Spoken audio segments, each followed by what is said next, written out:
आज नियोजन भवन सोलापूर येथील सभागृहात आयोजित मुख्यमंत्री बळीराजा शेत पाणंद रस्ते योजनेचा आढावा घेतला। यावेळी जिल्हा परिषद अध्यक्ष दीपक वैद्य, आमदार सचिन कल्याण शेट्टी, आमदार समाधान अवताडे, आमदार उत्तम जानकर, आमदार नारायण पाटील, आमदार बाबासाहेब देशमुख, आमदार अभिजित पाटील, जिल्हाधिकारी कार्तिकेयन एस, मुख्य कार्यकारी अधिकारी कुशल जैन, अतिरिक्त मुख्य कार्यकारी अधिकारी संदीप कोहिनकर, निवासी उपजिल्हाधिकारी अभिजित पाटील, उपजिल्हाधिकारी रोहयो अंजली मरोड यांच्यासह सर्व संबंधित अधिकारी उपस्थित होते। मुख्यमंत्री बळीराजा शेत पाणंद रस्ते योजना ही शासनाची एक महत्त्वाची योजना असून आतापर्यंतच्या शेत रस्ते योजनेतील सर्वोत्तम योजना आहे। या योजनेच्या प्रभावी अंमलबजावणीसाठी सर्व लोकप्रतिनिधी व शेतकरी यांनी सकारात्मक दृष्टिकोन ठेवून आपला जिल्हा या योजनेत राज्यात अग्रेसर राहील यासाठी प्रयत्न करावे असे आवाहन या आढावा बैठकीत केले। मुख्यमंत्री बळीराजा शेत पाणंद रस्ते योजनेअंतर्गत पहिल्या टप्प्यात वाद नसलेल्या रस्त्यांचे सीमांकन करून घ्यावे, या रस्त्यांची कामे त्वरित सुरू करण्याच्या दृष्टीने कार्यवाही पूर्ण करावी। त्यानंतर दुसऱ्या टप्प्यात वाद असलेल्या रस्त्यांतर्गत वाद मिटणारे तसेच वाद न मिटणाऱ्या रस्त्यांचे वर्गीकरण पूर्ण करावे।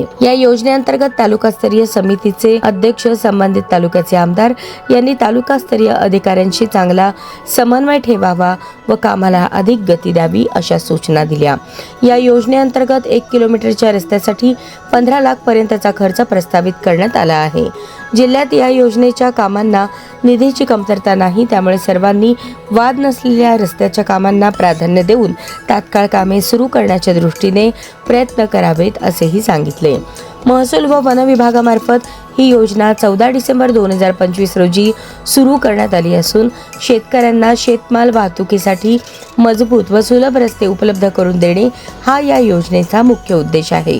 या योजनेत शेत रस्ते व पाणंद रस्त्यांचा समावेश असून 1 किलोमीटरसाठी कमाल 15 लाख रुपये खर्च करता येणार आहेत। रस्त्याच्या दोन्ही बाजूंना चर खोदून मुरुम टाकून दबाई केली जाणार असून आवश्यक ठिकाणी सिमेंट पाईप टाकले जाणार आहेत। जिल्हास्तरीय समितीचे अध्यक्ष पालकमंत्री असून जिल्हाधिकारी, मुख्य कार्यकारी अधिकारी, पोलीस अधीक्षक आदी अधिकारी सदस्य आहेत अशी माहिती उपजिल्हाधिकारी रोहयो अंजली मरोड यांनी दिली। जिल्हा भूमी अभिलेख अधीक्षक घोडके यांनी जिल्ह्यातील 4911 शेत पाणंद रस्त्याची यादी प्राप्त झाली असून त्यातील 372 रस्त्यांचे सीमांकन करण्यात आल्याचे सांगितले।